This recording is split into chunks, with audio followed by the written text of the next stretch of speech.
Space, the final frontier.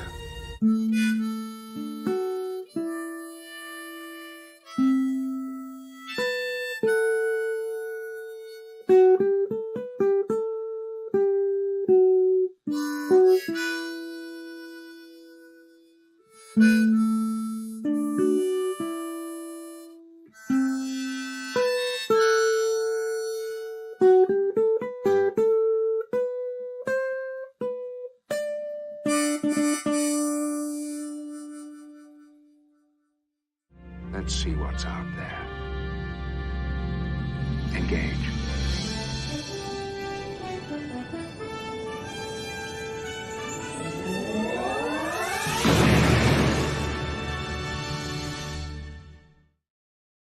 Hello and good evening. Star Trek The Next Generation, Season 1, Episode 5, The Last Outpost is over, and it has been since 1987. But we're just getting started here on this Tuesday, June 18th, 2024. I guess it'd be almost 30-something years later now. Here we are, almost 40. And we're just getting started here on Live Long and Podcast for our live stream review. Facebook, YouTube, and Twitch, or you might be listening to us on the audio version. I'm Dave Mader, and I'm joined with a great panel here once again to break down another episode of Star Trek. First up, we got the man who won't be confused with a Yankee trader. It's my dad, Ted. Hey, Dad. Hi. Good to see you. You're breaking up on me. I'm getting very sparse information here. Okay, well, it's you might be in some kind of a field from the Takan Empire, perhaps, that's draining all your systems. Coming up next is the he's immobilized by the damn Ferengi. I think I'm being lost. It's Adam Woodward. Hey, Dave. Hey, Ted. Well, we might be having some technical issues here on my dad's end, it sounds like, at least for the moment. So we would just wait for your internet to catch up, Dad. Hey, Dave, Adam. All right. Well, we're going to talk all about this episode. My internet's not catching up here. Well, it's catching up to us. How's that now, Dad? Is your connection okay?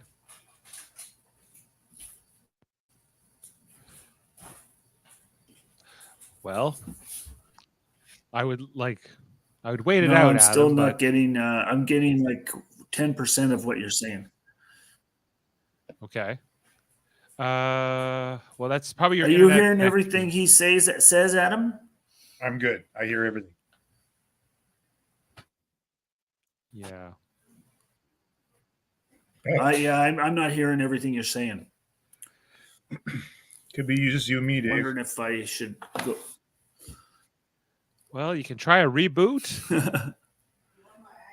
You can try to reestablish your connection. But it's hard to. I'm going to try Eva's iPad. Okay.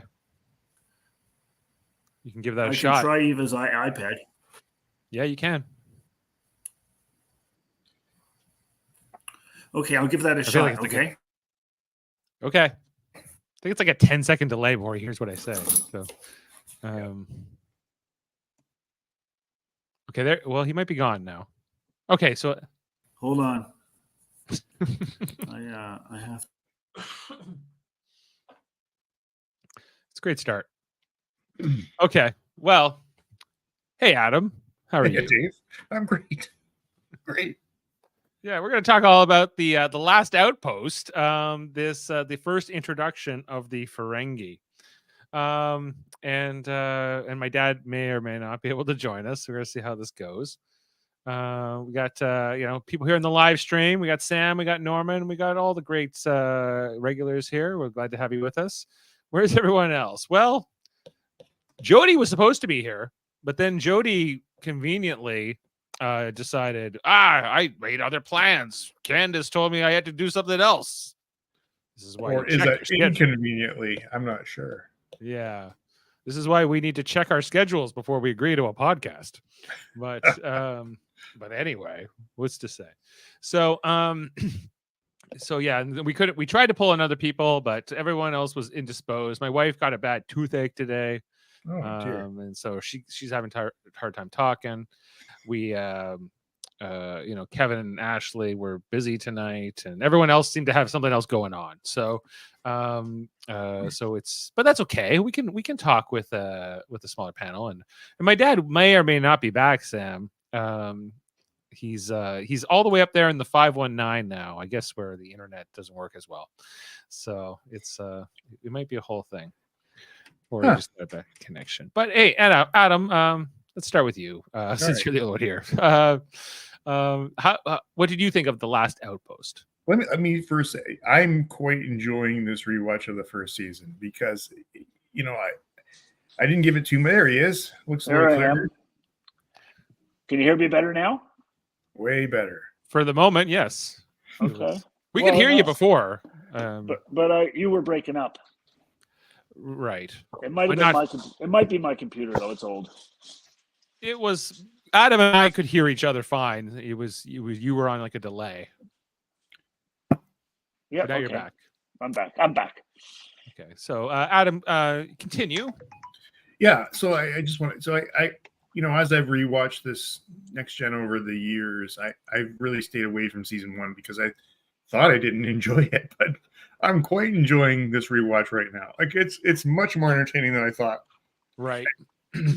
I'm kind of with you. Like even though this is not considered to be maybe the best episode of the show by any means, and the episodes do get better from here.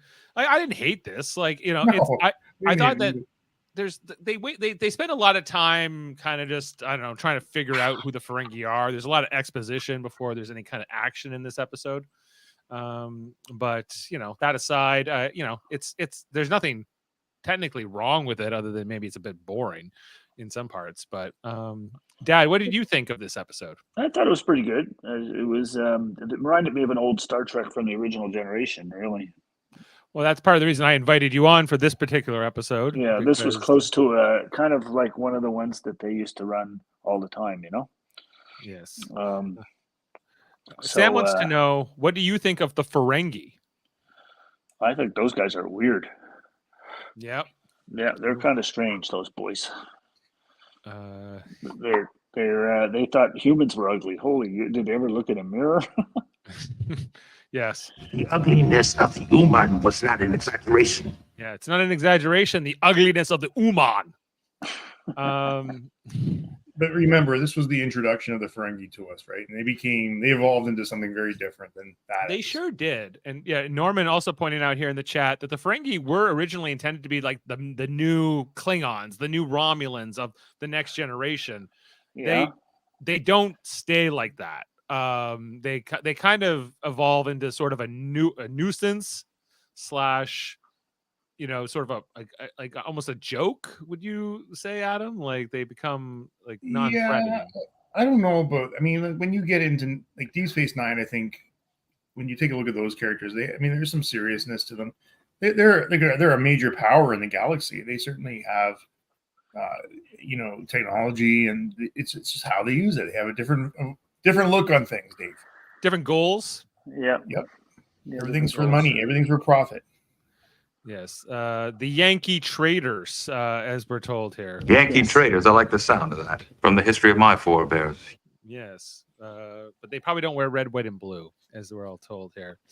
Yeah, like I think that I don't know, like I think that the whole thing about the Ferengi being like sort of like this threatening power is all sort of dispelled in the fight scene that comes later here. The fact that the Ferengi kind of move and act like these very like weird kind of they're always doing this with their hands. They're always doing this, and they're doing sort of hand things. And Armin Shimmerman is one of those Ferengi on the planet. I think he's the main one, I believe, who went on to play Quark on Deep Space Nine. And he sometimes, does own up to the fact that he kind of ruined the Ferengi off the bat. But I don't know. It's hard to say like how the audiences might have responded to them if they had different movements or if they had acted a little differently on that planet. But that's kind of what we get. That they're small, creepy, lying, scheming sort of guys.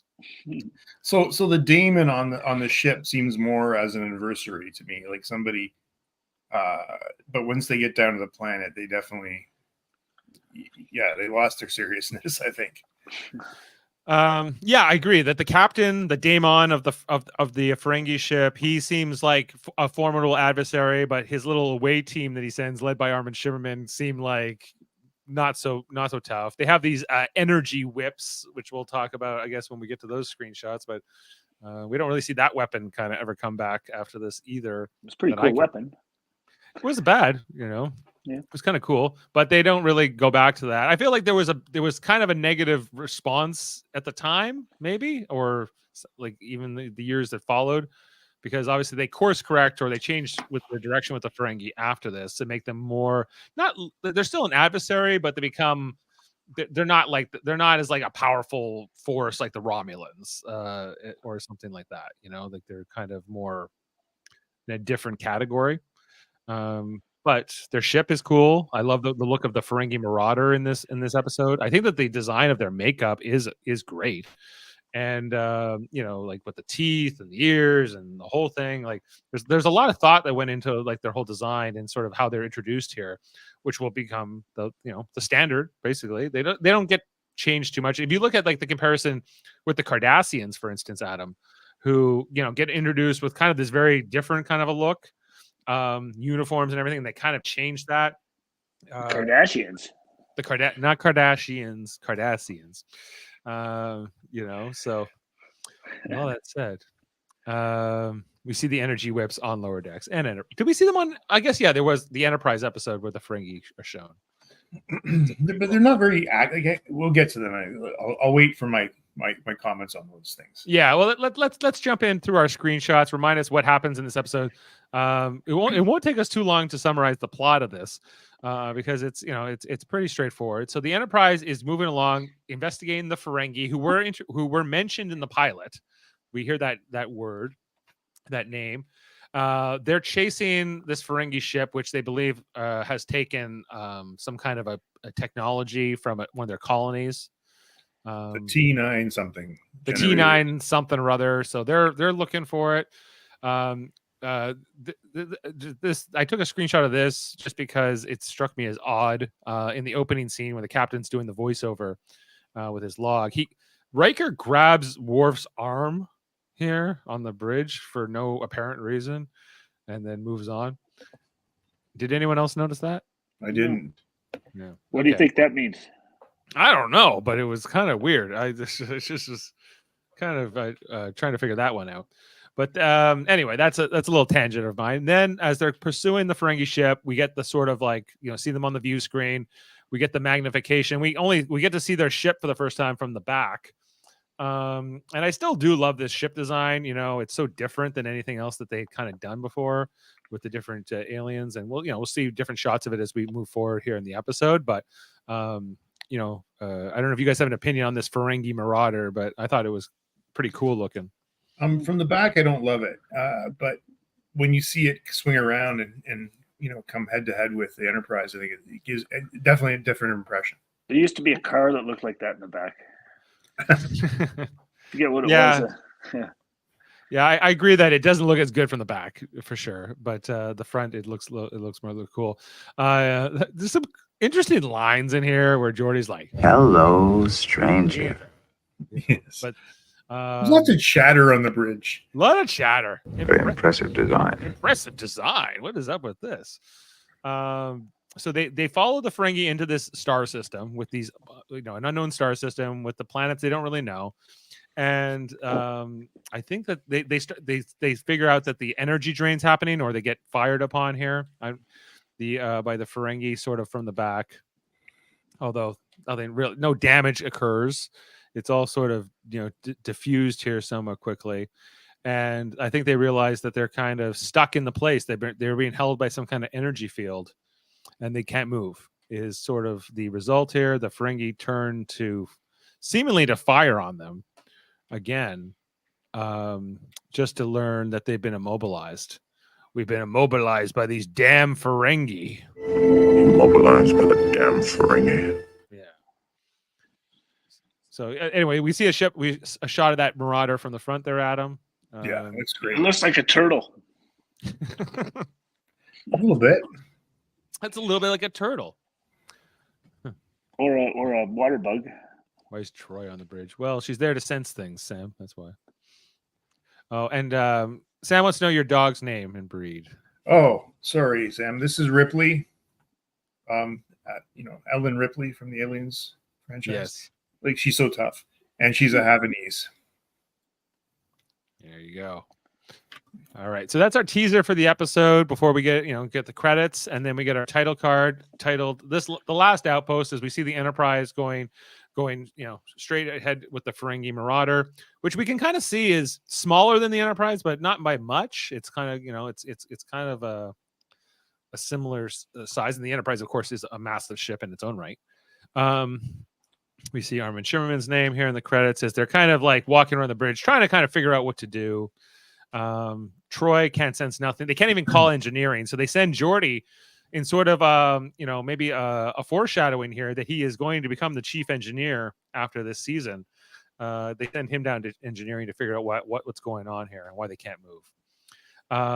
Troy, to your question, Sam, why is she there? She's there to sense things, but in this particular case, she can sense nothing. I'm sensing nothing from them, sir.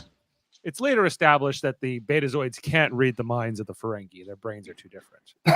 But it's also standard protocol to have her on the bridge when they hit new aliens. I mean, that's what they do. Yeah.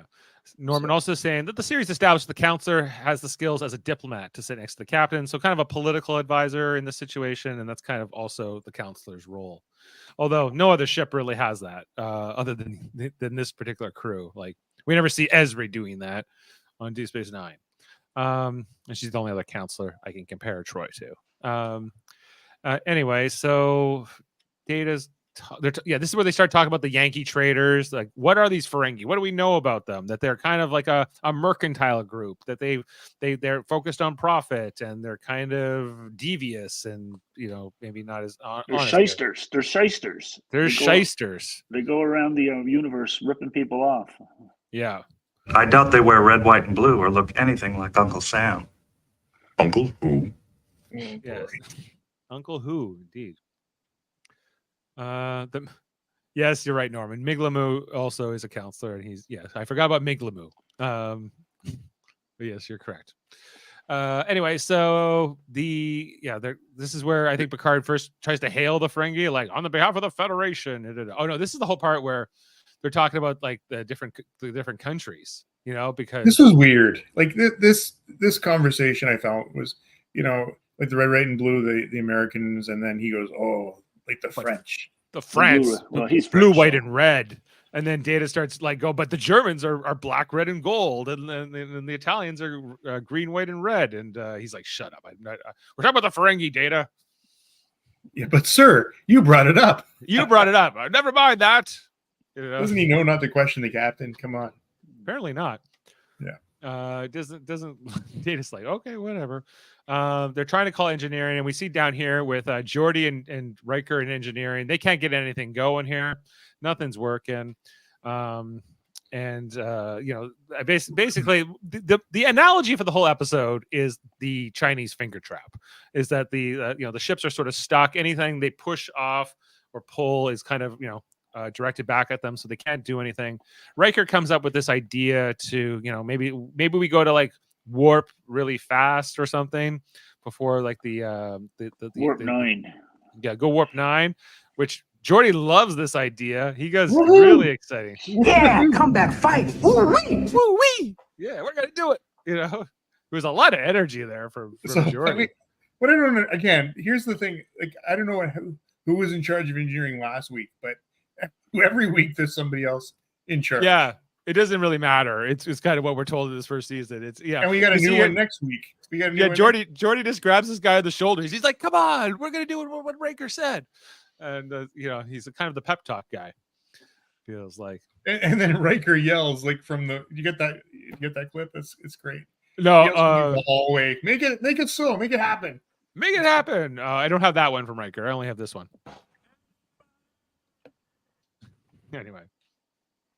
So then we go back to the bridge, and so they kind of like they Riker explains this plan to Picard, how they're going to try to escape.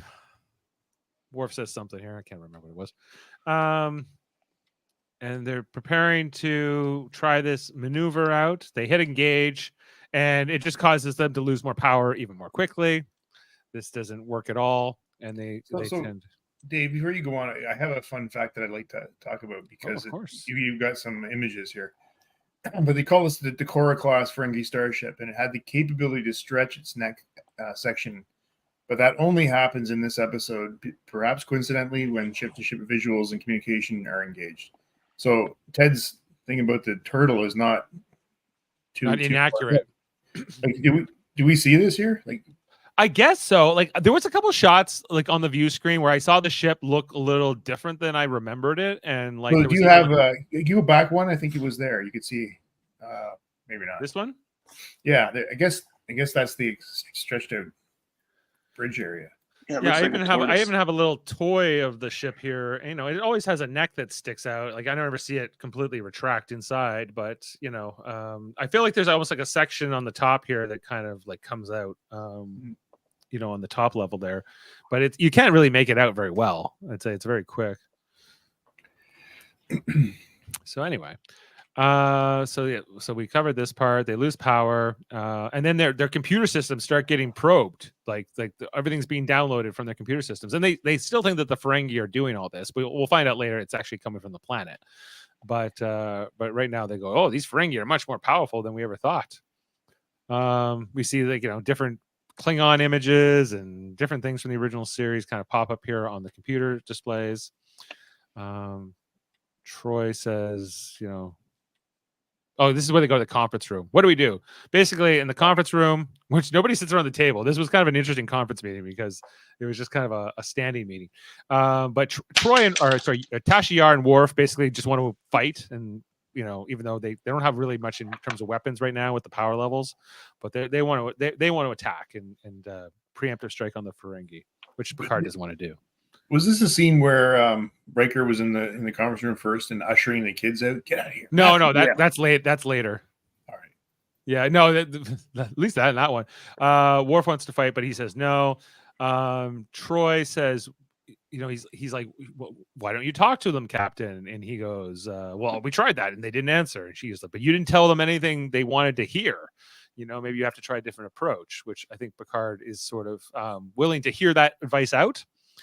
And then this may be my favorite part of this meeting because he goes to Jody. Jody, what do we do? And Jody's just like, he's turned away. He kind of shrugs and just walks off. Like he's like, I got nothing. My woo-wee, you know, energy is all gone now. He's got nothing. That failed. And then everyone leaves, and it's just Riker and Picard talking, where they're kind of saying, well, this could be annihilation. Picard is kind of, you know, feeling the gravity of this whole situation. By the way, in this particular scene, the lighting is so strange. You can almost see like smudges on the windows. Yeah, you sure can. Yeah, like it's just like they never light it like this except for this one time. And it's really distracting, quite frankly. I'm like, it looks like so dirty inside of those windows. Get a window washer. So they go back to the bridge and they start sending thing over to the Ferengi, whereas Picard's like, okay, well, we're going to surrender. You know, tell us what your terms are. Nothing really happens right away. And then basically this conversation does get started with the Ferengi, but what happens is that they kind of realize that the Ferengi think that they want them to surrender to the Enterprise, that the Enterprise, the Ferengi think that they've been trapped in the same way that the Enterprise believes that they've been trapped by the Ferengi. Doesn't the ship look a little different there than it did before, or is it just closer in? Yeah, that definitely looks like it's extended its neck, if they want to see that. To an extent, yeah. It's kind of, I never noticed that before, but yeah, you're right. So anyway, Dad, this is the part where the Ferengi first come on screen for the first time. The ugliness of the Umans was not exaggerated. And we get to see this guy, and you know, they are weird. That's for sure. But you know, is there anything else you sort of think about them when you see them up on the screen there? They look like a little bit like those guys on the original series that had all the big brains. Right. Yep. Suits. Yeah, if you notice here, they got like that tattoo on their forehead, Yeah. which is kind of like their Ferengi symbol. I think we find out later that's like a rank or something like that. Adam, we also find out, like that this image that the Ferengi are sending, that this daemon is sending, is somehow distorted. Like either his background's been removed, they're hiding something, we're told, but we never actually find out what any of that is in this episode. No, I don't think we ever see a like an image like this on the view where they're so close to the view screen and just look at Picard compared to the Ferengi. Yeah, no, it's very different. Normally they don't go this close up on the face. Yeah. And then Data starts like chattering here with Jody, and he goes, "Yankee traders." He goes, "What is Yankee traders? Tell me what Yankee traders is." He can hear us. He can hear us. Shh. That's it's so weird. Like weirdness to this for sure. Like just Data would be a little bit more professional, you'd think, and whatever. So so then they go to the boardroom because the Ferengi are like, well, we won't surrender, unconditionally. So Picard realizes that he has an advantage for now because they've figured it out before the Ferengi. Who are these kids? Well, they're just kids on the ship. There's kids on there? Yeah, they have families now, Ted. Yeah, families are now on the Enterprise. Oh. So Picard doesn't like it. Picard doesn't like it, but it's the new generation of ships that they're doing this, where officers are allowed to bring their families on board. It seems like one of these kids is Vulcan. He seems to have pointed ears. He seems to have a Vulcan name, and he's got a Vulcan haircut. Yeah, so he seems to be doing the maybe it's the relationship of Spock. Well, at least remember the same species. Yes, at least, but basically Riker shows up and says, gets them out of here. Like how they even got up here. This is deck one. This is the bridge. Like this is. It's not like you were just walking by. Like they would have to have purposely come here. But boys will be boys, Dave. Boys will be boys, is what Riker says. As Picard doesn't even have time to be grumpy about it. He's kind of distracted by what's happening here. And we get this conference meeting. The Riker knows all their names too. Matthew, whatever. John, get out of here. Matthew and Spock Jr. Let's get out of here. We get this conference meeting in the same room again, but there's like this section here in the middle of the table, which I don't remember ever seeing in another episode. That they use for like this basically this hologram display while Data's getting his fingers trapped in the thing. We find out that the planet below was one of the ancient outposts of something called the Takan Empire, this old aliens empire that existed like 600,000 years ago or something, like not quite a million, like almost or a little over 500,000 years ago, which Picard's never heard of. And then they were considering his love. He's an archaeologist. Exactly. Right. Yeah, but it's a big galaxy, so he never heard of it. And so Data is kind of giving the whole briefing while he's getting like the Chinese finger trap going here. He can't get his fingers out, even though he's an android of immense strength. Like those. That seemed kind of funny. That whole stuff. Yeah, he can't go. But Picard's having none of it. He's like, continue the briefing, and while Jody and Riker are kind of laughing at Data throughout the whole debacle. Data gets so distracted that Picard has to intervene and take his fingers out of the trap as well. And Data's fascinated by this. I don't know. Sure. Anyway, so then we get this kind of cool visual where we see how the planet is sending the energy field onto the two ships. And I don't like, this was kind of cool for the time, I thought. Like, we don't see this kind of presentation in the boardroom very often. Like the three-dimensional display, but for 1987, I think this is pretty cool the way they went about this. Maybe I'm a little too excited about it, but I thought it was all right.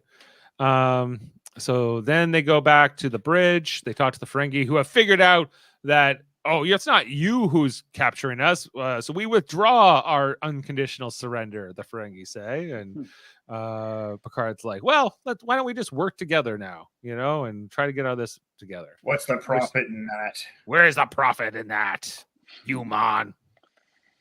So they decide that they're going to send an away team down with a Ferengi away team, and they're going to work together on the planet. That's not going to quite work out, but again, something weird here is like, Riker has complete control over the away teams, but he asked the captain, "Can you spare Worf?" Yeah, like I guess at this point, Worf's main job is just to fill in at whatever station is now empty. When an away team goes away. So if Tasha goes or Jody goes or whoever, he just But I guess he's almost like maybe he's like Picard's yeoman at this point. I don't know, but yeah. So they decided to beam down. Now, the one thing I did think about when they beam down is that later on the ship starts losing power, it starts getting cold, and the crew is potentially all going to die. But they could have potentially beamed people down to the planet, right? Or at least some of them down where there's air, and you wouldn't die right away. At least until you get rescued. Or at least send escape pods down, but that doesn't come up. Anyway, so they beam down to this planet, which has all the to survive. Not a great planet, not a place you would survive long term, but No. Longer than you would in the vacuum of space. And so they beam down to the planet, but another thing I have to just comment on is that Riker beams down with no tricorder and no phaser, but the rest of the away team do. Whatever, but they're all separated. They don't materialize together. So Riker's by himself. Anybody? Eventually, he finds Data, who's just looking at these fake crystals. He's like, "Are we alone?" And then they find Jody upside down, hanging upside down. Well, what's happening here? And they're trying to help Jody, but then look who shows up. Those Ferengi with their whips, and they fire their lightning whips at the crew. First at Jody, who's again hanging upside down in this tree, and he gets stunned. That also knocks out Data, and then Riker gets it next here from the energy whip. This seems like it would, yeah. You have to use like the skill that you need to use or be able to use to fire those. I think I would rather have a gun. Yeah. Or just something, you press a button or a trigger and it fires. These aren't rapid fire things at all. No. Yeah. These are not, but we see that they're non-lethal, but they're not too pleasant to get hit with. On Riker here. And then back up, we kind of flash back a few times up to the Enterprise, which we can see is now completely almost dead of power, as is the Ferengi ship. They're all cold. It's getting cold. Negative 200 degrees outside. And even Crusher says even negative 70 will pretty much kill them, even with blankets or that kind of stuff. And that they don't have a ton of time left. Then I couldn't help but thinking, like, why don't you just? I guess they have no power to even beam anybody at this point. But anybody on the planet is going to be off in a better position, even if they hit with Ferengi energy whips. I thought, Picard maybe should put on a jacket or something, to kind of demonstrate it's cold, or a blanket, but that never happens either. Anyway, or you can see their breath. Do we see their breath? What's with his hand? Well, he's got those green fingernails. That's a Ferengi hand as he takes Picard or Riker's combat off. Oh yeah, okay, yeah. Okay. Right? As we see, Riker and Jody and Data are sort of all slumped out here. And then Armin Shimmerman, who went on to play Quark, is sort of the leader of this group. Although he's, a fair bit younger here than he was, when Deep Space Nine, 6 years younger, at least, when Deep Space Nine premiered. He's like, it looks like gold and tastes like gold. Was Quark a Ferengi? Yeah, he's like a Ferengi character on the Deep Space Nine show. Okay. Much more prescribed. Like they really changed his, or he wasn't Quark here, but they changed the image of the Ferengis enough. Like he is out for profit, 100%, out to scam people, but very much more relaxed. More of like a wheeler dealer schemer than or like an underworld guy. He's a bar owner. Yeah. He's into marketing. Watch this fun come right now.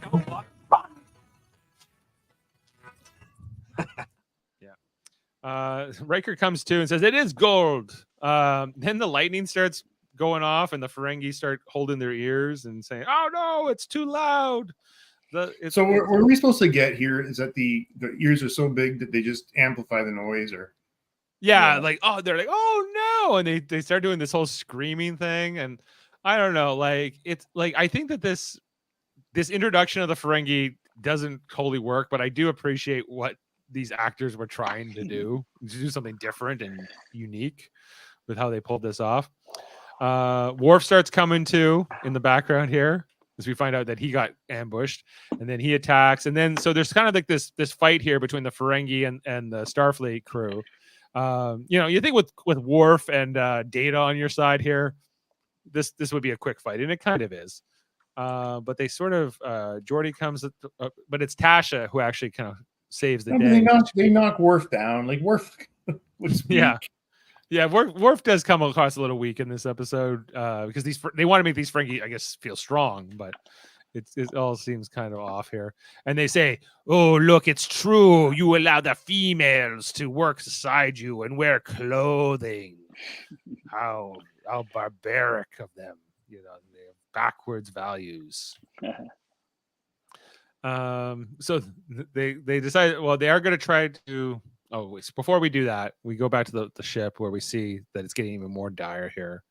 They're losing power, and they talk about Wesley Crusher, Picard, and Beverly. What about he's in his quarters?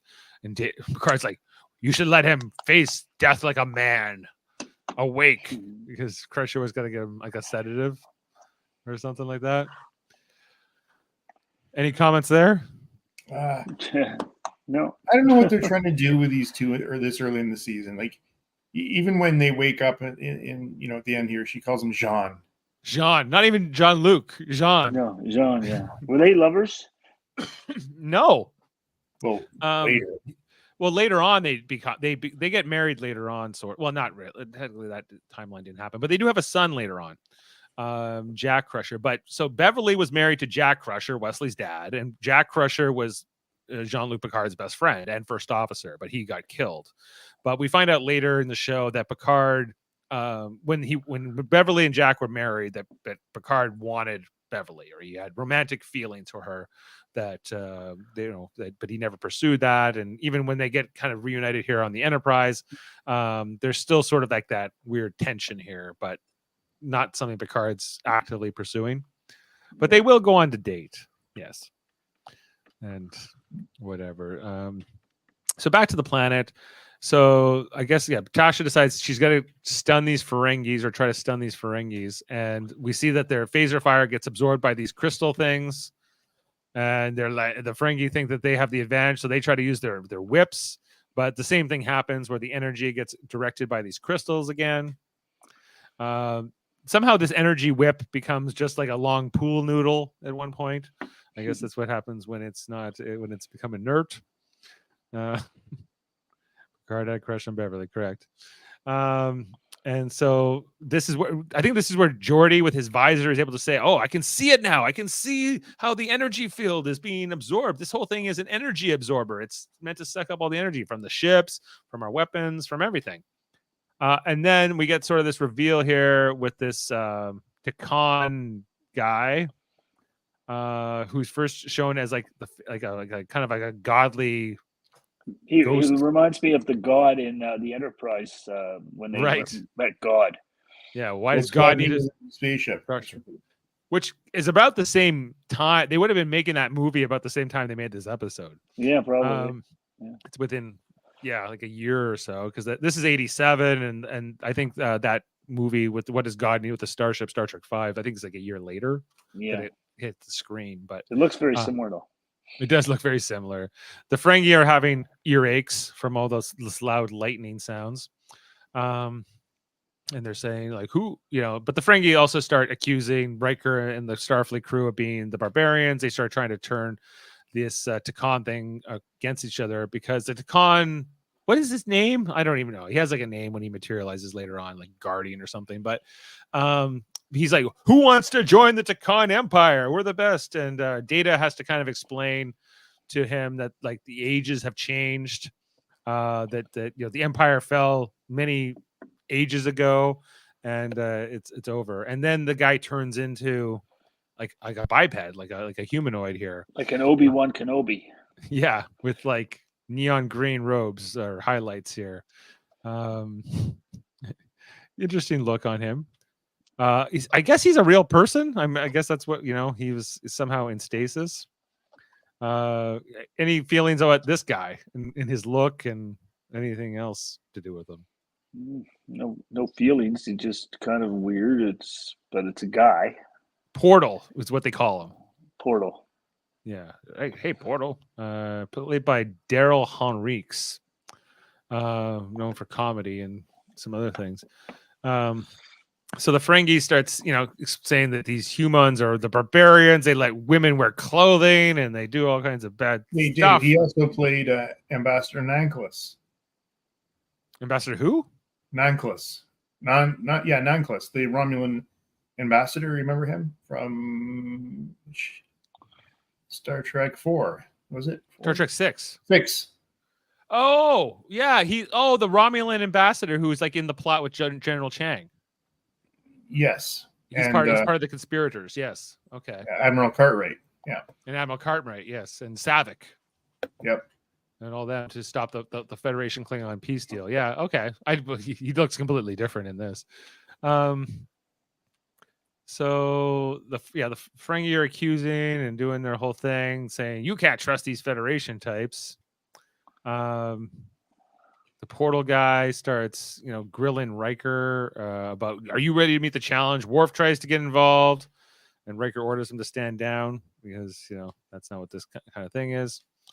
And then basically this Portal guy, he swings around his little spear thing, and I guess the test was whether he would move if he swung it at Riker's head, and Riker doesn't move. So I guess that was the test.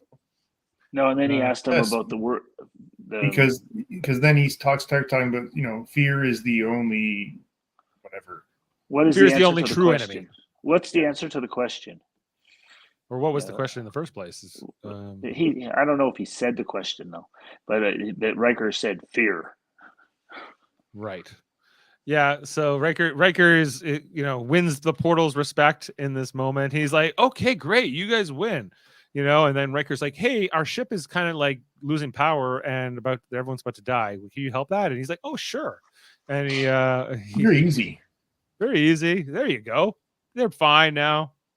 We see the Enterprise come back. Picard and Beverly, waking up. Jean wakes up. The crew, as I guess they were passing out from the lack of air more so than the cold here, and they're all kind of coming to on the bridge here. Yeah, I also don't know. Back on the planet, the Ferengi keep following Riker and Portal around as they're having this conversation. We gave him the idea to say that. We gave that human our words, and he stole them. They keep trying this thing, and Portal's like, "Do you want me to kill them?" And Riker's like, "Then they would learn nothing." Wait, come on, like They kind of remind me of how humans used to be. So but they have a crazy technology, so that makes them dangerous. The other thing I thought was interesting, what Data said earlier in the conversation with Portal, was like how the Federation has allowed civilizations to die, has allowed the strong to overcome the weak at times. You get the impression that there's the Prime Directive has led to some negative consequences maybe in its past, and that kind of gets thrown out there in the dialogue, which I thought was interesting. But then Portal, he kind of just walks off and turns back into smoke, and that's the end of him. We see the Ferengi get their power back, and then we're gonna get this like sort of scene at the end on the bridge here where Picard says, "Good job, everyone, way to do it." Data comes back with the finger trap. He makes that whole remark about something to write home about, because there had been an earlier conversation with Data and Riker about using that expression. Nothing to write home about those crystals. Everyone's got the Chinese finger trap. Did they get the thing back from the Ferengi that it came to get? No, it wasn't. No, yeah. I don't think so. Yeah, they did. They got it back? Yeah. Oh, good. And so Riker's like, I got a request, Captain. How about we beam over a box of these Chinese finger traps to the Ferengis? Maybe sort of like how, the Scotty sent all the tribbles over to the Klingon ship back in the Tribble episode. which Picard's like, yeah, let's do that. Let's give them a box of finger traps. And that's kind of like the whole joke of the episode, as Jody can't even engage the warp engines, which Data has to help do for him, and he hits the button as the two ships fly off in their opposite respective ways. directions. Yeah, in opposite directions, as to end this particular episode. Yeah. And that's it. So like Jane came off of it saying she didn't totally enjoy the episode. She felt it was a little bit boring. And I think there are better episodes than this, but I don't hate this episode either. It's sort of maybe mid for me. I agree. What I liked more about this episode was seeing the characters early on and trying to figure out. I'm very interested to figure, like, first of all, what they're trying to do with Worf early on. Like, I can see Jody not enjoying Worf because he never seems to, but really in these episodes, he doesn't know where. Like, is he the fighter? No, because they will never ever let him fight. Is like, what's his role? You're right, probably the stand-in guy. He's like the fill-in guy, because Tasha's supposed to be the fighter. Tasha's supposed to be the warrior of the group, but Worf kind of becomes her like sidekick in some ways in this first season. And then Jody, they're just like he's everywhere. Well, yeah, because his job is to be his job is to be the pilot, but like in this episode, the Enterprise has to fly nowhere, and there's no flying involved at all until the end, really. So it's like they're still kind of trying to figure out what to do with these characters in different scenarios for sure. Do you have more fun facts for us, Adam? Sorry, Dave, you just broke up it for me. You said, do I have fun facts? Yes. Yeah, I do. I have a few. Okay. The original concept of the script was plot named Gamma Tauri 4. The Enterprise D followed the first Ferengi ship and had to face the Ferengi warship while in orbit of a planet. When they lost their energy, away teams beamed to the surface and had to face creatures which were described as a mixture between Earth dogs and Ferengi Uvex. Beverly Crusher was part of that away team and was planned to let the Ferengi have green blood. The portal was originally named Dilo, groundskeeper of the planet. At the end of the story, the planet became a library planet for humans and Ferengi. I'm glad they didn't do that. It seems complicated. Yeah, no, it does sound complicated. So they were going to have a dog battle, like a dog battle between Earth dogs and Ferengi. I don't know. That's I think it's better that they didn't do that. Yeah.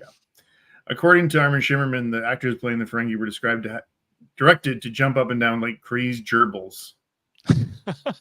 Well, they did that. They did that. They listened to the director. Yeah, and Armin Shimmerman made his second Star Trek appearance in this episode after portraying the Betazoid gift box in Haven, which we haven't seen yet. Actually, it aired later. Oh yeah, he's the face, but they filmed that before this. Yes. He went on to play another Ferengi, Bractor, in peak performance before given the role as Quark in Deep Space Nine. Cool. Will Wheaton, Wesley Crusher, does not appear in this episode, even though he's mentioned. Yep. And okay, so we'll just keep moving here. I've got some other stuff. I thought I saw Wesley Crusher. Nah, he's just mentioned. No, I think he was there. Well, he's on the ship, but where did you think you saw him? When they were freezing. No, they just talk about him. Oh, I thought that was him sitting there. No, it's another kid. Oh, okay, it was another kid. The episode featured the first occasion that Geordi LaForge gave a report to the bridge from the engineering section. The producers liked this image so much that from the first season, that from season 2 onwards, he became the chief engineer. So this is kind of the beginning of that. Like that's where they got the idea for it, right? Yeah. Because they don't have an engineer at this point in the show, and it is kind of a problem. Well, and like you said, the next episode in this season 1, they have another guy named Argyle. Right. I think he's in the next episode. Argyle, yes, he right? is. Yeah. This episode marks the first Ferengi appearance. The initial idea was having them portrayed as to be hostile and aggressive throughout the entire series. However, the Ferengi were eventually used more and more as comic relief throughout this and Star Trek in the other Star Trek series after fans thought the role suited them better for that. Yeah, like they do, like, there was that Damon Tog or something who comes on later in Menage a Troy. There are like they remain villainous, I'd say, for a good chunk of But this goofy. but goofier, like the one where they all get turned into kids and Rascals, and the Ferengi take Rascals, over yeah. the ship in that one. Actually, all the same guys who played the Ferengi in that episode went and did Rascals too. Oh, did they? The same Ferengi guys? Yeah, Okay, yeah. cool. That's a fun one. Yeah.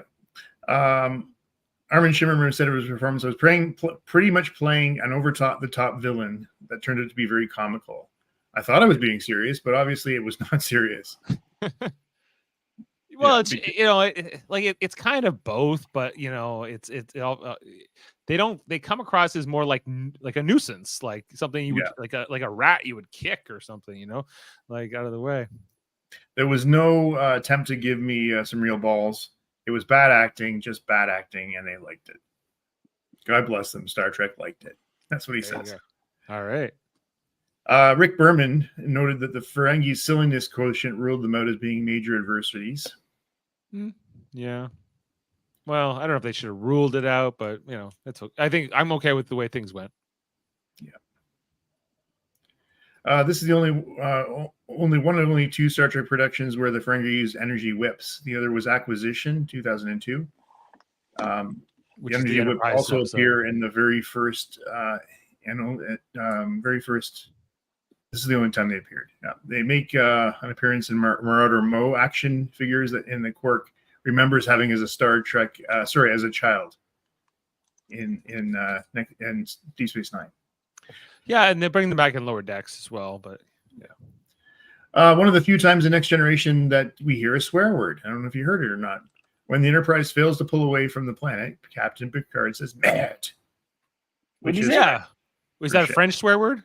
French for shit. Nerd. French for shit. Nerd. I didn't notice that. No, Dr. Crusher calls Picard Jean, although it's not unusual for her to call him Jean-Luc. This is maybe the only time in the series anyone has ever called him Jean. Anyone ever calls him that. It's like she forgot his name. And here it is. This is what it reminded me of. I couldn't come to it earlier. The Ferengi's Marauder shape was inspired by a horseshoe crab. Horseshoe crab. Okay. Yeah, I knew it was a sea creature. I can see that. Yeah, it's kind of got like the two claws coming out. Yeah, but more the round back and all that stuff. That was... Yeah, I see that. Maybe one more, Adam. Have I got for you here? Yeah, I'll just wrap it up here. Data states they don't know what Ferengi look like, but they can be sure they don't look like Uncle Sam. In the original concept art, the Ferengi, in fact, did look like Uncle Sam. Okay. Good thing you said that. The other thing I noticed here too, Adam, was that they filmed this from August 14th, 1987 to the 25th of August, 1987, which happened to correspond with the birthday of Gene Roddenberry, August 19th, which is also the same birthday as Jonathan Frakes, who plays Riker. And I didn't know that until I was researching for this week, but I'm like, I think that Jonathan Frakes might have got the job as Riker, partly because he has the same birthday as Roddenberry. That would be his Roddenberry's quirkiness for sure. Yeah.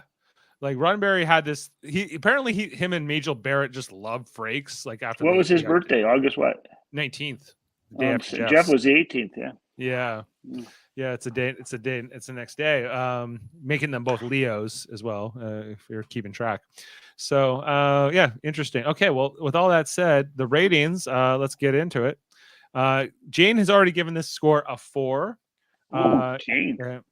Norman in the comments says a 3. He goes, not as bad as last week's, but I'm willing to go as high as a 5 on this. I think it's fine. I don't love it, but it's not awful either. I'm giving this a 5 also. It's okay. It was good. I mean, I like seeing the older characters early on in their development, so it was good. Yeah. How about you, Dad? I'll give it a 6. I'll give it a little higher. All right. Well, that's helping to bring them. It's early in the series, so you got to cut them a little slack. Yeah, I think we are to an extent, because this kind of episode wouldn't hold up later in the show, but because it's the beginning, you're like, okay, whatever. Hey, Dave, can I just mention one more, because I like this one? Oh, sure. Riker's notion of sending Chinese finger traps to the Ferengi vessel at the end of the episode was a reference to the Trouble with Tribbles, where Scotty beamed over a shipload of tribbles to the Klingon ship. Yeah, great mind things alike. Exactly. Yeah. There'll be no tribble at all over there. Okay. Well, with all that said, I guess we can close the book on the Last Outpost. So the next episode is called Where No One Has Gone Before, which is where the Enterprise and Wesley Crusher and the Traveler and all that will go to like a different galaxy or something. I love that episode. Love that episode. Yeah. Well, good thing, Adam, because I think you are on the next panel for it. You're scheduled to be part of that next thing along with Murphy. Davin's supposed to be, but he has X-Men on Tuesday, so we may have to sub Davin for somebody else. But that is currently the plan. Next week we'll be talking about Where No One Has Gone Before. We'll keep this train rolling, or this starship at warp, as we continue into this first season. But honestly, like, I'm enjoying this first season, even the episodes that like they're kind of whatever. Like, I'm like, it's fun. It's different. I enjoy it more than like some of those Deep Space Nine episodes that were a little harder to get through in the early seasons. Just because I like this cast. I think it's mostly like I just love this group and their interactions, no matter what. Usually it's hard for them to really like be completely boring to me. So, Sam wants to know when you'll be on next, Dad. When am I going to be on next? I don't know. I will have to wait for the invitation. I was planning to bring you back for Haven. Wait till you see that, Ted. Oh yeah. Yeah. Okay, that'll be my next one.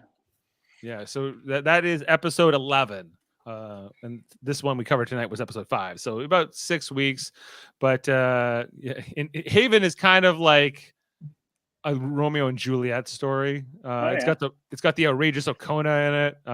It's there's some fun things in that one. So I think you'll like that. Okay. And with all that said, I think we'll put this one to bed. Join us next week. Make sure to check out our Orville podcast on Monday nights. Jody and the crew here watching every episode of the Orville. We talked about a girl yesterday, the 3rd episode of that show.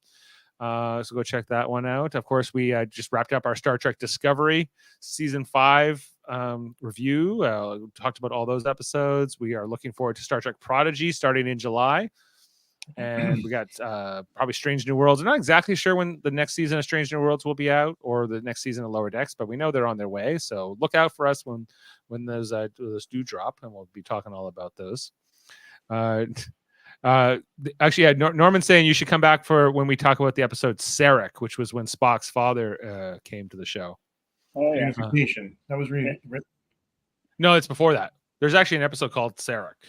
Oh yeah. Yeah. Okay. So, well, let me know. Yeah, that's not till like season 3 though, so it's a little. It's a couple of years. It's a couple of years. Yeah. Yeah. Okie doke. All right. Well, we'll say good night. Make sure to go check out all our great things here on the United Federation of Podcasts, which we'll play for you at the end, and all the different interviews here on Live Long and Podcast. Thanks for being with us. Thanks to Dad. Thanks to Adam and everyone in the comments. And we'll see you next time. We'll play out a clip. See you all the things. Okay. Yeah, come back fighting. Woo-wee. Yeah. I doubt they wear red, white, and blue or look anything like Uncle Sam. Uncle who? See you next time. Beam up some Star Trek content with Live Long and Podcast. Tune in to X-Rated, the X-Men animated review show. Artistic interviews with graphic histories. A roundtable movie discussion with Hey, did you see this one? And movie reviews with Hold Up, a movie podcast. And while you're at it, spin a few records with Eamon on Track. Watch us duke it out on trivial debates. And let's chat about TV with the Super Mater Brothers. It's all here on the United Federation of Podcasts.